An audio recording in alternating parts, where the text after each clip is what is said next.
Hello and welcome to Simply Football on FC Goa TV. You're watching Prudent and I'm Neeraj Prabhu.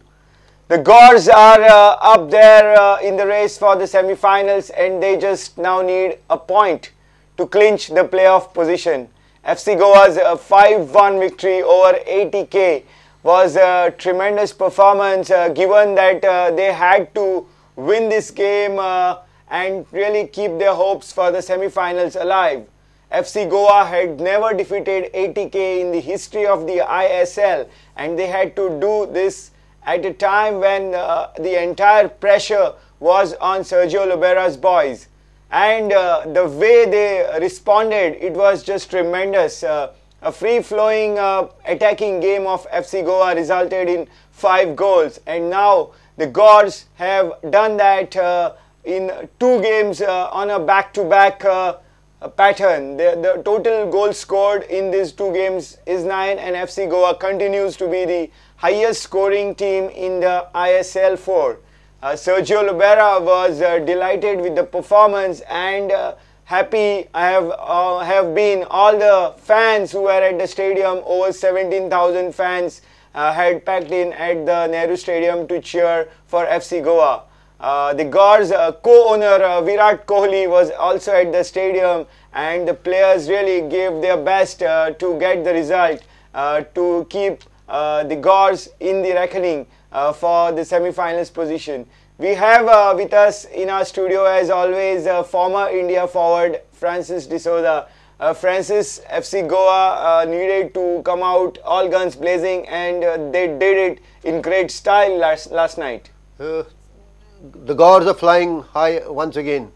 After the lull of form for a couple of games, Neeraj, they are back with a bang. And like I said before, form is temporary and quality is permanent. And that's what they displayed in the last 2 games. The combination of Lanza, Koro and now Bumos helping them. They totally demolished 80K in those 20 minutes, and it looked like we would run with a tennis score, but they slowed down a bit, but their dominance was never in doubt. Their performance, their quality they produced was never in doubt, and we hope that they continue this same form because the crucial match against Jamshedpur is there, and although they require a point, I think they should go for outright victory. Right. Like they demolished these 2 opponents. I think we have that also on the cards in the next encounter on the coming Sunday. I think, Francis, in the last few games we have seen the coaches that brought their teams to FC Goa to play at Fatorda. They admitted that they will not match FC Goa's attacking play and rather would sit back and frustrate the team and play on a counter, and that's what they had revealed afterwards at the post-match. But here I think the 80K coach, interim coach Ashley Westwood came with a game plan and probably could not, the players could not execute it and probably paid the price. 80K wouldn't have been such a meek team. In fact, I don't think what is a game plan with a coach. You are coming to play against top contenders in the competition. You are contending against the little attack of a team that has been high scoring in every match, especially at Fatorda. So I don't think you had the necessary ammunition in you, right, plagued by injuries right throughout the ISL competition.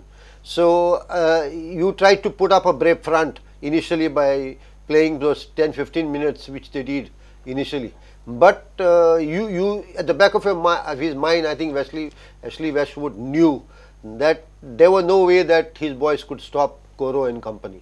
They are devastating, they are lethal, and they mesmerize defenses.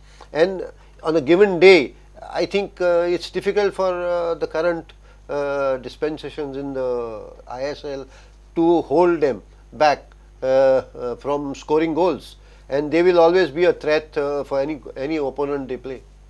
Now 2 games back to back, FC Goa have scored now 9 goals. Do you think they have really found their bearing, or at times do you think the opposition have not been at par to give a real good fight to the Gors? In fact, even if you have a strategy of sitting back in your own half and playing to a strategy to stop dominance of FC Goa players in the attacking third or in the mid third, you will still find that this individual brilliance of Lanza and Koro and now Bumos, okay, they are going to outwit defenders. They are going to create the holes and they are going to create the chances. As long as you create chances, there is always a threat to opponents' goals. And I have been noticing in the last two matches, they have been creating the chances, although they have not been converting too many of them, but they have created the chances, and that's the hallmark of the quality of players that FC Goa has. Although we are not as strong in defense as we are in attack, but by attacking we are strengthening our defense. So in that way, I think team will be finding hard if our three players with Edu Badia and Jahu coming back again, trying to contain them will be a difficult task. Right, FC Goa had a lot more chances than they managed to finish, and if they had done that, then probably the scoreline would have been even more lopsided. Lanzarote could have easily got his hat-trick had he not missed a real easy chance by his classy standard towards the end of the match. Here are all the match highlights.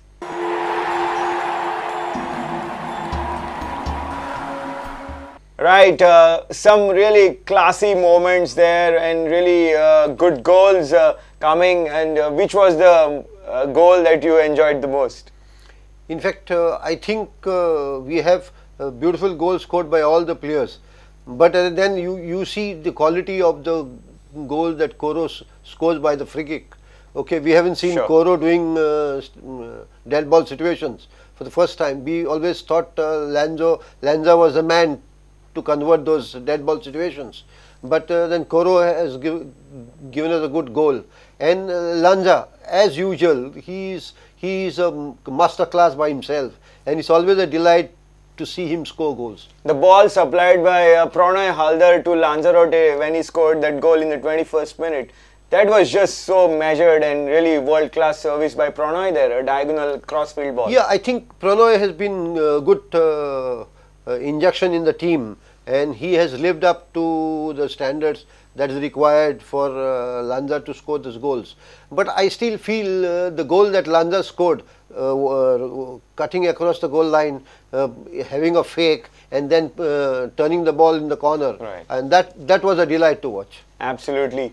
After the match, both the coaches expressed their feelings in the post-match press conference. We will go to the press conference room, but before that, let's take a short break.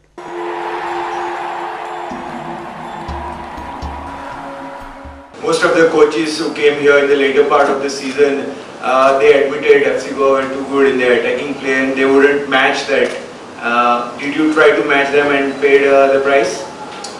I mean, we had a game plan. I thought we started very, very well. I thought, you know exactly what it was. It felt like about the first 10 minutes, it looked like we were the best side. If I was being completely honest, you know, they found it hard to get into the game. We had a few little chances. Robbie Keane was adamant that he had a definite penalty. He got a big shirt pull at 0-0, and that makes a difference. So, you know, decisions can go against you. It makes it hard.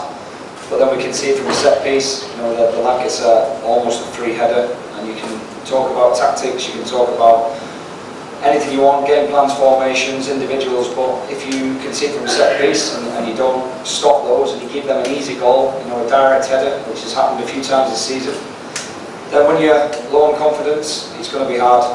You know, the lads' heads drop a little bit, which is to be expected when you're on such a poor run, and then all of a sudden we're back against the walls, they get a little lift because they've got a goal, and then it's hard to match their attacking play, as you say.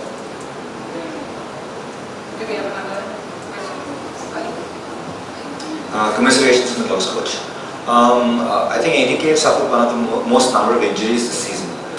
Do you think that was a factor in the performance of the team all throughout the tournament so far? Oh, certainly collectively across the tournament, without a doubt. You know, Robbie Keane misses first few games. Obviously, he got another injury, which is key. You know, if you take all the key foreigners out of all the key sides, who are you talking about, and they're going to struggle. You know, you look at Prudent, Marcelino, Bangalore, Miku, you know, Goa with Kanzarotti, Okoro, any of the top foreigners that are out of this side, you're going to struggle. As well as that, we've had Eugene Sun, which is our best Indian and one of the best Indians in the country, missing. But it's kind of excuses. You have to prepare for this. You have 25 players, but they do make a difference. So that is definitely been a factor. I'm not sure the exact numbers. Someone tells me it's definitely in the 40s. We've had over 40 injuries at the club in the season across 17 games, which is a very, very high number and very alarming. But like I say, it's not an excuse. You still put a competitive side out. You know, you can't defend 5 goals, 4 goals, and that's the way it is at the minute. We're not doing well.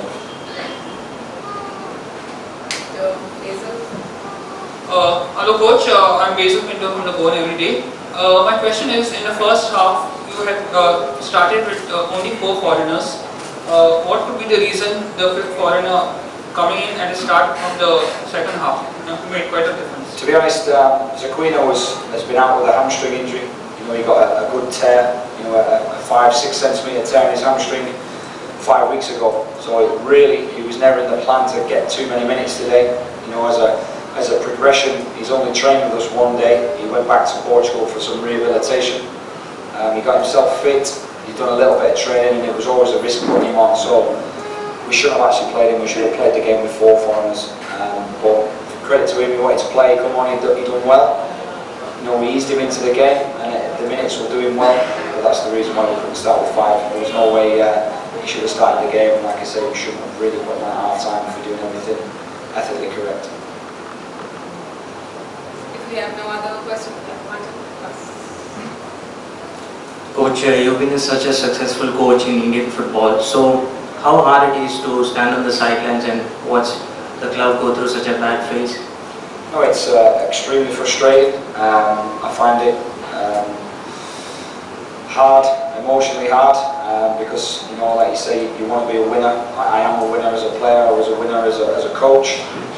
But I also know how to make a winning side. You know, you need to get the players early. You need to put your systems in place. You have to drive fitness. You have to drive nutrition. You have to drive team spirit, and obviously you have to coach and educate. When you come into a side that wasn't doing well and had many injuries as well, it's hard to affect it. You're basically just keeping the seat warm and trying to get to a stage where you can make a difference from scratch. Pre-season is your key work. That's where you put all your rules and regulations. That's where you put all your discipline. That's where you put all your fitness regimes, like I've mentioned, all your systems in place, and that's where you start to find improvements. To come in and not be able to affect that at this stage of the season is the reason why you don't always get the results you're after. Perfect performance from your boys. Yo creo que la perfección no existe. I don't think perfection exists. Yo creo que siempre se puede mejorar, pero es verdad que estoy muy contento con el rendimiento de los futbolistas. You know, I think there's always things and aspects that we can improve upon, but it is true that I'm very happy with the performance that my players put out there today. Con el fútbol que hemos desarrollado, I think with the football that we played out there, con la mentalidad que ha tenido el equipo, with the mentality that we had to go out there, saber leer muy bien el principio del partido, read very well the first part of the game. Nos enfrentamos contra un equipo que lleva una dinámica negativa y empezar bien el partido era fundamental. And we were taking on a team who were, you know, going through a negative phase, and it was important that we began the match well. Y yo creo que hemos hecho un partido muy completo y estoy contento del resultado, de los jugadores, pero vuelvo a repetir que ahora lo más importante es la semana que viene. I'm happy with the result, the performance of my players, but again I'm going to repeat, the most important is the match that comes up to us next week. Congratulations coach on the win. My question is, you had just made a mention that in the first part of the match the team played well, but that said around the first 8 minutes the opposition was dominating. What went wrong at that point of time?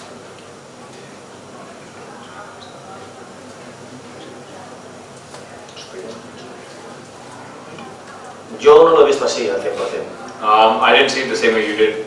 Yo creo que hemos tenido el control del partido. I think we had control of the game. Creo que hemos tenido las mayores ocasiones. I think we had the best chances. Creo que hemos tenido efectividad en la finalización. I think we were effective in making sure that we scored the goals. Y yo estoy contento de cómo hemos iniciado el partido. And I'm very happy at least with the way that our team started the half. Y cómo lo hemos acabado. And the way we finished. Creo que sí que quizá los últimos minutos nos ha costado un poquito más. Okay, maybe it is true that in the middle, at the start, it might have costed, it must have been a little bit more taxing on us. Pero también es normal, venimos de muchos partidos en poco tiempo. But it's also normal because we're coming from having played a lot of games in very little time. Y el desgaste físico es normal. Ahora lo importante es recuperar al equipo lo antes posible para el domingo. And physical fatigue is normal. Now the important thing is to ensure that the team is recovered and ready to go for the next match. Hello, coach. FC Goa, the performance has been a roller coaster ride. If you started well in the initial stages, then a little bit slump, but now back to winning ways in last matches, and now we are back in the reckoning of the tournament. So if you look back, what match will be the turning point in FC Goa so far?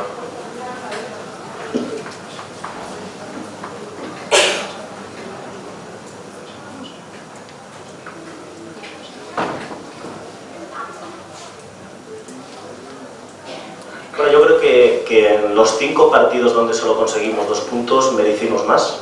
I think in the 5 games we only managed to achieve 2 points. We deserved a lot more. Es verdad que no estuvimos bien. It is true that we weren't at our best. Creo que el inicio de liga fue muy bueno. I think the start of the league was very good for us. Pero que en el momento más importante el equipo ha sabido sobreponerse. But in the most important part, in the aspect of the season, the team knew how to sort of, put themselves out there. Que fue la semana pasada. Which was last week. Al fin y al cabo llevamos 27 puntos. And finally we have 26 points. Es un buen registro. This is a good, a good tally. El orden de cómo han sucedido las cosas, the way in which things have gone about, es lo que puede generar alguna duda. Is what could have possibly, generated some doubt. Pero si lleváramos los mismos puntos, but if you had the same amount of points, ganando, perdiendo, empatando, no con 5 partidos seguidos, con 2 puntos. But say in a different manner, imagine say 1 win, 1 draw, 1 loss, and 1 win, 1 draw, 1 loss, rather than say 5 games with only 2 points. El análisis sería diferente. The analysis would have been much different. Lo más importante es que en estos 2 últimos partidos, the most important thing is that in these last 2 games, hemos recuperado las sensaciones. We've recovered the sensations within the team. El equipo ha metido 9 goles. The team has scored 9 goals en 2 partidos. In 2 games. Y esa es nuestra filosofía. And this is our philosophy. Importante, ahora vuelvo a repetir, el domingo. Again, I'm going to repeat, what's important now is the game on Sunday. I'm so sorry, just one correction. I said 26 points, I meant 27. 27. Sir, now that you have found winning ways, would it be easy to defeat Jamshedpur in the away match in the coming match? No, va a ser muy difícil. No, I think it'll be very difficult. Además es un partido que el empate nos puede valer, pero que nosotros somos un equipo que tiene que jugar a ganar. It is a game where a draw is sufficient for us, but we're a team that needs to know who go out there to win. Normalmente los equipos que juegan a empatar pierden. Normally the teams that go out there and try to draw a game end up losing it. Jamshedpur es un muy buen equipo. Jamshedpur is a very good team. Un equipo muy difícil de jugarle. A team very difficult to play against. Ya lo vimos aquí en casa. And we saw that here at home as well. Y el partido del domingo va a ser un partido muy complicado. And the game on Sunday is going to be a difficult one. Do we have any more questions? Take the last one, Lisa. Bruno came to play midway through the second half. What's his fitness update?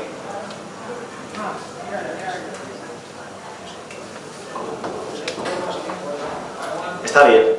He's fine. Está muy bien. Sí, sí, 100%.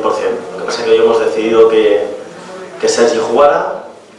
He was 100% fit, but we said that we play with Puste instead today. Y teniendo en cuenta que tenemos un partido en apenas 4 días, 3 días, hemos querido también hacer cambios para dosificar a futbolistas. And also knowing and keeping in mind that we have a game coming up in the next 4 days as well, we wanted to ensure that there was some sort of rotation to sort of manage the players' workload as well. Thank you, Coach. We'll take the last question. Coach, with 2 convincing victories now, we'll face some selection headache as Jahu will be started to come in, so good headache to have.